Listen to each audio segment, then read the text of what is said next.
పితా పుత్ర పవిత్రాత్మ నామమున ఆమేన్. Praise the lord. ఈరోజు పవిత్ర మంగళవారం ఏప్రిల్ 15th ఈ యొక్క వాక్యం గురించి చూద్దామండి. సువార్త యోహాను సువార్త 13వ అధ్యాయము 21వ వచనం నుంచి 33 మరియు 36 నుంచి 38 వచనం వరకు. దీనిలో ఏముందనేది కొద్దిసేపు మనం ధ్యానం చేయడానికి ప్రయత్నం చేద్దాం. దీనిలో మనం చూసినట్లయితే యేసు ప్రభువుకి గురుద్రోహమునకు గూర్చిన సూచన. అంటే యేసు ప్రభువుని ఏ విధంగా అప్పచెపుతూ ఉన్నారన్న దాని గురించి యేసు ప్రభు చెప్పినటువంటి ఈ విషయాలు అనమాట. యేసు ఈ మాటలు పలికిన పిదప అంతరంగమున బాధపడుతూ, మీలో ఒకడు నన్ను అప్పగింపనున్నాడని నిశ్చయముగా చెప్పుచున్నాను అని స్పష్టముగా పలికెను. సో యేసు ప్రభు కొన్ని బోధనలు చేస్తూ ఉన్నాడు. బోధనలు చేసిన తర్వాత కొన్ని మాటలు చెబుతున్నాడు. ఏంటివి అంటే ప్రత్యేకంగా యేసుప్రభు శిష్యులు కాళ్ళను కడగడం గురించి అవన్నీ అదంతా అయిపోయిన తర్వాత ఆ ఘట్టం ఆ యొక్క పరిస్థితి జరిగిపోయిన తర్వాత ఆయన ప్రభు మనసులో బాధపడుతూ ఉన్నాడనమాట. ఏమంటూ ఉన్నాడంటే లోపల మనసులో బాధపడుతూ, మీలో ఒకడు నన్ను అప్పగింపబడున్నానని నిశ్చయముగా చెప్పుచున్నాను అని స్పష్టముగా పలుకుచున్నాను. అంటే మీలో ఒకడు నన్ను అప్పచెపుతూ ఉన్నాడు అని గట్టిగా చెప్తున్నాడు అనమాట. అంటే మీలో అంటే యేసుప్రభు శిష్యులు 12 మంది అక్కడ కూర్చొని వాళ్ళందరూ కూడా భోజనానికి సిద్ధపడుతున్నారు. యేసు కడరా భోజనానికి సిద్ధపడుతున్న సమయంలో ఆ ప్రభువు చెబుతూ ఉన్న విషయం ఏంటంటే, మీలో ఒకడు నన్ను అప్పచెపుతూ ఉన్నాడని ఆయన మనసులో బాధపడుతూ చెబుతూ ఉన్నాడనమాట. అంతటా ఆయన శిష్యులు ఆయనను ఎవరి గురించి ఈ మాట చెప్పినో అని సందేహించు ఒకరి వంకల ఒకరు చూచుకొనసాగిరి. అప్పుడు ఏం చేస్తున్నారంటే శిష్యులు 12 మంది శిష్యులు ఒకరి నుంచి ఒకరు చూస్తూ ఉన్నారు. ఒకరి గురించి ఒకరు అనుకుంటూ ఉన్నారు. ఎవరి గురించి అయినా చెప్తున్నారు. యేసు ప్రభు ఎవరి గురించి ఈ మాటలు మాట్లాడుతున్నారు. ఈ 12 మందిలో మనం ఉన్నది కొంతమందే కదా. వీరిలో ఎవరు యేసు ప్రభువుని అప్పచెప్తున్నారు, ఎలాంటి ఉద్దేశం ఎవరికి ఉందని ఒకరు వెంక ఒకరు చూసుకుంటూ ఉన్నారు. శిష్యులలో యేసు ప్రేమించిన ఒకడు ఆయన వక్షస్థలంను ఆనుకొని కూర్చుండుండెను. యేసు ఎవరి గురించి ఈ మాట చెప్పెనో అడుగుమని సీమోను పేతురు అతనికి సైగ చేసెను. సో అక్కడ ఏం జరుగుతుందంటే శిష్యులలో యేసు ప్రేమించిన ఒకడు ఆయన వక్షస్థలమున ఆనుకొని కూర్చుండుండెను. అంటే ఆ 12 మందిలో ఒక శిష్యుడు, యేసు ప్రేమించిన శిష్యుడు యేసు ప్రభు యొక్క వక్షస్థలం అంటే భుజానికి లేదా ఈ యొక్క హృదయానికి దగ్గరగా కూర్చుని ఉన్నాడు. అతను కూర్చొని ఉంటే యేసు ప్రభు యొక్క శిష్యులో పెద్దవాడైనటువంటి పేతురు, సీమోను పేతురు ఆ వ్యక్తిని అడుగుతున్నాడు, ఎవరు ఆ వ్యక్తి, నువ్వు కనుక్కో అని చెప్పేసి యేసు ప్రేమించిన శిష్యుని అడుగుతున్నాడు. యేసు ప్రేమించిన శిష్యుడు ఎవరయ్యా అంటే మనకు యోహాను గారు అందరికంటే ఉన్నటువంటి 12 మంది శిష్యులు అందరికంటే చిన్నవాడు. సుమారుగా ఆయన వయస్సు యేసు ప్రభు మరణించే సమయానికి ఆయన వయస్సు సుమారుగా 20 సంవత్సరాలు. ఆ సమయంలో ఆయన యూత్లో ఉన్నప్పుడే యేసు ప్రభువుని ఆకర్షించడం జరిగింది. యేసు ప్రభు వైపు రావడం జరిగింది. యేసు ప్రభువుని నమ్మడం జరిగింది. యేసు ప్రభువుని అధికముగా ప్రేమించిన వ్యక్తి, యేసు ప్రభుని ప్రేమించిన వ్యక్తి. యేసు ప్రభు కూడా ఎక్కువగా ఎవరైనా ప్రేమించాడు అంటే, ఆ శిష్యులలో ఎక్కువగా ఎవరైనా బాగా చూసుకున్నాడు అంటే అది యోహాను గారు, యేసు ప్రేమించిన శిష్యుడు. సో ఆ విధంగా ఆ యోహాను గారు ఎప్పుడు కూడా యేసు ప్రభు హృదయానికి దగ్గరగా ఉన్నటువంటి వ్యక్తి అనమాట. అయితే ఆ వ్యక్తిని ఈయన సీమోను పేతురు అడుగుతున్నాడు అనమాట, నువ్వు యేసు ప్రభుని అడుగు, ఆయన ఏం చెప్తారు, ఎవరి గురించి, ఎవరు ఈ వ్యక్తి అని చెప్తారు అని. సో అప్పుడు వెంటనే ఆ సమయంలో ఏం జరుగుతుందంటే, అప్పుడు అతడు అట్లే యేసు వక్షస్థలమున వంగి, ప్రభు అతడెవరు అని ప్రశ్నించెను. అప్పుడు ఆ యొక్క యోహాను గారు ఏం చేస్తున్నాడంటే యేసు ప్రభు వక్షస్థలం దగ్గర ఆయన ముందుకి వంగి, ప్రభువా ఎవరు తండ్రి నిన్ను అప్పచెప్పేదని యేసు ప్రభుని ఈయన యోహాను గారు అడుగుతున్నాడు అనమాట. అడుగుతూ ఉన్నప్పుడు ఆయన చెప్తున్న విషయం ఏమిటంటే, నేను రొట్టె ముక్కను ముంచి ఎవరికి ఇచ్చేదనో అతడే అని యేసు సమాధానం ఇచ్చాను.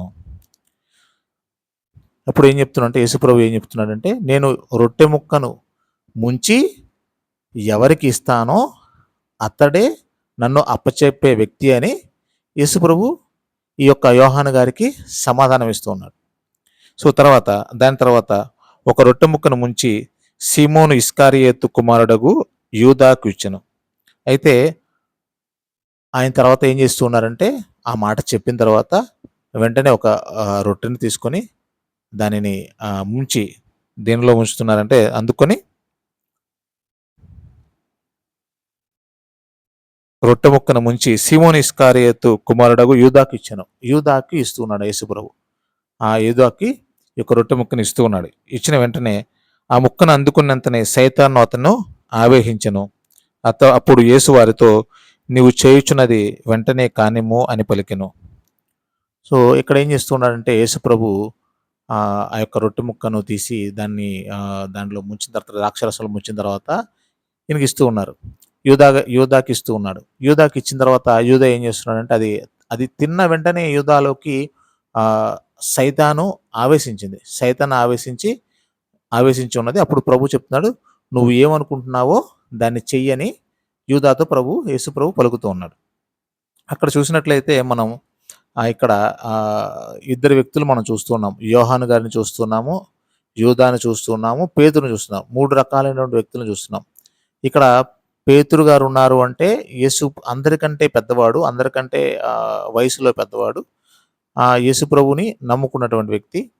తర్వాత మనకు యోహాను గారిని చూసామంటే యోహాను గారు అందరికంటే చిన్నవాడు, యేసు ప్రభుని ఎక్కువగా ప్రేమించినటువంటి వ్యక్తి, యేసు ప్రభు హృదయానికి దగ్గరగా ఉన్నటువంటి వ్యక్తి. సో వీరందరూ కూడా తర్వాత యూదా ఇస్కరియోతు కూడా యేసు ప్రభుతో ఎంతో కాలం నుంచి ఉన్నటువంటి వ్యక్తి. అయితే వీరు ఏ విధంగా ప్రభుని అనుసరిస్తూ ఉన్నారు అనేది మనం చూసుకుండవచ్చు. ఇక్కడ ముగ్గురు శిష్యులు 3 రకాలైనటువంటి మనస్తత్వాలను కలిగి ఉన్నటువంటి విషయాలు మనం చూడుకోవచ్చు. దాని తర్వాత మనం చూసినట్లయితే యేసు ఏ ఉద్దేశంతో పలికేనో మాట పలికి భుజించు వారిలో ఎవరునూ గ్రహింపలేదు. యూదా వద్ద డబ్బుల సంచి ఉన్నందున యేసు వానితో పండుగ తమకు అవసరమైన వారిని కొనమనియో లేక పేదలకు ఇవ్వమనియో అనుచున్నాడని వారు తలంచిరి. యూదా ఆ రొట్టె ముక్కను తీసుకొని వెంటనే బయటకు వెళ్ళిపోయాను. అది రాత్రి వేళ.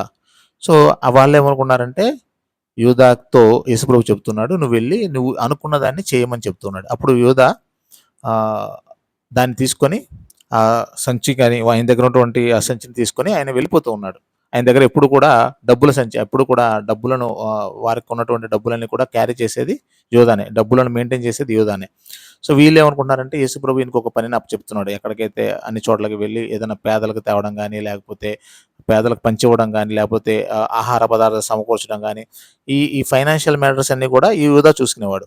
కానీ యూదా ఆయన యొక్క మనసులో వేరొక ఉద్దేశం ఉంది. ఏ ఉద్దేశం ఉంది అంటే యేసు ప్రభువుని అప్పచెప్పే ఉద్దేశం ఉంది. ఎందుకు ఆ ఉద్దేశం వచ్చింది అంటే ఆయనకి మనసులో డబ్బు మీద ఉన్నటువంటి ఆలోచన, డబ్బు మీద ఉన్నటువంటి ప్రాముఖ్యత, డబ్బుకు యేసు ప్రభుని ప్రేమిస్తూ ఉన్నాడు. కానీ యేసు ప్రభువు కంటే ఎక్కువగా డబ్బుని ప్రేమించడం వల్ల అతను దొంగ అని కూడా వాక్యం చెప్తూ ఉంది.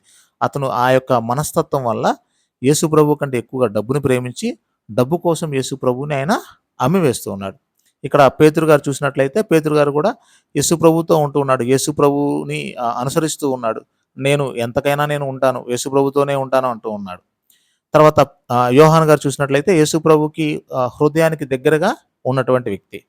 దీని తర్వాత మనం చూసినట్లయితే 33వ వచనంలో యేసు ప్రభు దాని తర్వాత ఈయన ఇది రాత్రి వేళ ఈయన యూదా ఇస్కరియోతు అక్కడి నుంచి లేచి వెళ్ళిపోతూ ఉన్నాడు. వెళ్ళిపోయిన తర్వాత 33వ వచనంలో, బిడ్డలారా, నేను కొంతకాలం మాత్రమే మీతో ఉందును, మీరు నన్ను వెతుకుదురు, నేను వెళ్ళు స్థలమునకు మీరు రాజాలరు అని యూదులతో చెప్పినట్లే మీతో కూడా చెప్పుచున్నాను అనెను. సో బిడ్డలారా, ఆయన వీళ్ళందరినీ కూడా బిడ్డల్లాగా ప్రభు పలకరిస్తూ ఉన్నాడు. తన యొక్క బిడ్డల్లాగా శిష్యులను చూస్తూ ఉన్నాడు. చూస్తూ చెప్తున్నాడు, ఇదిగో బిడ్డలారా, నేను ఇప్పుడు వెళ్తున్నాను, మీరు ఎవరు కూడా నా దగ్గర రాలేరు అని చెప్తూ ఉన్నాడు. అయితే దాని తర్వాత అందుకు సీమోను పేతురు, ప్రభు, నువ్వు ఎక్కడికి వెళుచున్నావు అనేను. నేను వెళ్ళు స్థలమునకు ఇప్పుడు నువ్వు నా వెంట రాలేవు, కానీ తర్వాత రాగలవు అని యేసు పలికెను. అయితే యేసు ప్రభుని సీమోను పేతురు అడుగుతున్నాడు, నువ్వు ఎక్కడికి వెళ్తున్నావు ప్రభు అన్నప్పుడు, నేను వెళ్తున్న ప్లేస్కి నువ్వు ఇప్పుడు రాలేవు, తర్వాత నువ్వు రాగలవు అని చెప్తున్నాడు. అప్పుడు ప్రభు, ఇప్పుడు మీ వెంట నేను ఎందుకు రాలేను? నేను మీ కొరకు నా ప్రాణమునైనా ఇచ్చేదను అని పేతురు పలికెను. అయితే పేతురు గారు ఏమంటున్నాడంటే, ఇప్పుడు ప్రభువా, నేను నీతో పాటు ఎందుకు రాలేను? నీ కోసం నేను ప్రాణానైనా ఇస్తాను కదా అంటున్నాడు. అప్పుడు యేసుప్రభు అంటూ ఉన్నాడు, దాని తర్వాత ఒక చక్కటి మాట అంటున్నాడు. అందుకు యేసు, నీవు నా కొరకు ప్రాణమునిచ్చేదవా? కోడి కుయ్యక ముందే నీవు నన్ను ఎరుగనని ముమ్మారు బొంకెదవని నీతో నిశ్చయముగా చెప్పుచున్నాను. అయితే ప్రభు చెప్తున్నాడు, పేతురు, నువ్వు అంటున్నావు కదా, నాతో పాటు వస్తానని అంటున్నావు కదా నన్ను, కానీ కోడి కుయ్యక ముందే, ప్రభు చెప్తున్నాడు, కోడి కుయ్యక ముందే నువ్వు 3 సార్లు నేను ఎవరు అనేది ఎరుగనని బొంకుతావు. అసలు నువ్వు ఎవరో, యేసు ప్రభు అంటే, యేసు అనే వ్యక్తి నాకు తెలియదు అన్నటువంటి ఆ విధంగా నువ్వు మాట్లాడతావు, అబద్ధం చెప్తావు, బొంకుతావు అని చెప్పేసి యేసు ప్రభు చెప్తున్నాడు. మనం 139 కీర్తనలో కూడా ఉంటుంది, 1, 2, 3 వచనాల్లో, మన హృదయాంతరంగాలు చూసే దేవుడు మన దేవుడు. ఆ హృదయంలో మనము నిలుచుండుటయో కూర్చుండుటయో ఆయనకు తెలియను. మనం మాట్లాడక ముందే మనం ఏమి మాట్లాడతామో ఏమి చేస్తామో అన్నీ కూడా దేవుడికి తెలిసిన దేవుడు. సో ఈ విధంగా ఆయన యొక్క పేతురు యొక్క హృదయంలో ఉన్నటువంటి ఆలోచనలన్నీ కూడా యేసుప్రభువుకు తెలుసు. యోహాను గారి యొక్క హృదయంలో ఉన్న ఆలోచనలన్నీ కూడా యేసుప్రభువుకు తెలుసు. యూదా ఇస్కరియోతు హృదయంలో ఉన్న ఆలోచనలు యేసుప్రభువుకు తెలుసు. పేతురు గారి హృదయంలో ఉన్న ఆలోచనలు ఆ యేసుప్రభువుతో ఉందాము, యేసుప్రభుతో చేస్తామని, కానీ ఆయనలో ఉన్నటువంటి భయము, ఆయన యొక్క ఉన్నటువంటి ఆ యొక్క బాధ వలన యేసుప్రభుని వదిలేస్తాడన్న విషయం కూడా యేసుప్రభువుకు తెలుసు. తర్వాత మనం యూదా ఇస్కరియోతు యేసుప్రభుతో ఉంటూ ఉన్నాడు, కానీ డబ్బు యొక్క పిచ్చి వలన, డబ్బు యొక్క అధికమైనటువంటి డబ్బు ఆశ వలన ఆయన చివరికి యేసు తన గురువునే అమ్మేస్తూ ఉన్నాడన్న విషయం కూడా యేసు ప్రభువుకు తెలుసు. తర్వాత మనం యోహాను గారిని చూసినట్లయితే చిన్న వ్యక్తి, 20 సంవత్సరాలు ఉన్నటువంటి వ్యక్తి, టీనేజ్లోంచి అప్పుడే యూత్లోకి వచ్చినటువంటి వ్యక్తి, అయినా యేసు ప్రభువుని అంతగా ప్రేమిస్తూ ఉన్నాడు, అంతగా అనుసరిస్తున్నాడు. అతను ఎక్కువ కూడా ఏమి మాట్లాడలేదు. ఆయనతో ఉన్నప్పుడు కూడా ఎక్కువగా ఏది మాట్లాడినట్టు ఉండదు. కానీ ఎక్కువగా ప్రేమించడం వల్ల మనం ఆయన చూసినట్లయితే చిట్ట చివరి వరకు కూడా నిలిచిన వ్యక్తి ఆ యోహాను గారు. యేసు ప్రభువుతో వీళ్ళందరూ కూడా పారిపోతూ ఉంటారు, కానీ యేసు ప్రభు శిలువ దగ్గర నిల్చున్నటువంటి వ్యక్తి, యేసు ప్రభు శిలువ మీద మరణిస్తున్నప్పుడు కూడా యేసు ప్రభుతో నిల్చున్న వ్యక్తి ఎవరయ్యా అంటే యోహాను గారు. ఆ యోహాను గారికి చివరికి తనకున్నటువంటి తల్లిని, మరియ తల్లిని యేసు ప్రభు తన శిష్యుడికి ఇచ్చింది. ఎవరికి ఇచ్చారు అంటే యోహాను గారికి యేసు ప్రభు తన తల్లిని, ఇదిగో నీ తల్లి అని చెప్పి తన తల్లిని, మరియ తల్లిని యోహాను గారికి బాధ్యతగా అప్పచెప్తున్నాడు. తన శిష్యునికి బాధ్యతగా, ఎవరైతే యేసు ప్రభు యొక్క శిలువ దగ్గర నిల్చున్నారో, యేసు ప్రభు యొక్క శ్రమలలో ఉంటూ ఉన్నాడో ఆ వ్యక్తికి, యేసు ప్రభుతో పాటు ఉంటున్న వ్యక్తికి తన తల్లిని, మరియ తల్లిని ఇస్తూ ఉన్నాడు. సో ఈ విధంగా ఆ ముగ్గురు వ్యక్తులు మనం చూసినట్లయితే మనం కూడా ఒకసారి మనం పరిశీలించుకొని చూడాల్సిన విషయం ఏంటంటే, మనం ఎటువంటి పరిస్థితిలో ఉన్నాం. యేసు ప్రభుతో ఉన్నటువంటి ఆ ముగ్గురు శిష్యుల్లో పేతురు గారిలాగా నీతో ఎప్పుడు ఉంటాను, ఎప్పుడు చేస్తాను, నీకోసం చచ్చిపోతాను అని మాట్లాడుతూ ఒకానొక సమయం వచ్చినప్పుడు ఆయన నుంచి దూరంగా వెళ్ళిపోతూ ఉన్నామా? లేదు, సైలెంట్గా నెమ్మదిగా ఏమీ మాట్లాడకుండా ఉంటూ ఉన్నాము, కానీ దేవుని ఎక్కువగా ప్రేమించడం వలన ఏ విధంగా అయితే యోహాను గారు ఉన్నారో ఆ విధంగా మనం ఉంటూ ఉన్నామా? లేదా మూడో వ్యక్తి యూదా ఇస్కరియోతులాగా యేసు ప్రభువుని ప్రేమిస్తూ ఉన్నాము, కానీ అధికమైనటువంటి డబ్బు ఆశ వలన ఆ డబ్బు వైపు ఉంటూ ఉన్నాము. ఈ విధంగా మనల్ని ఒకసారి మనం పరిశీలించి చూసుకోవాలి. దేవుని యొక్క మనల్ని దీవించాలని కోరుకుంటూ, పితా పుత్ర పవిత్రాత్మ నామమున ఆమేన్. Praise the lord.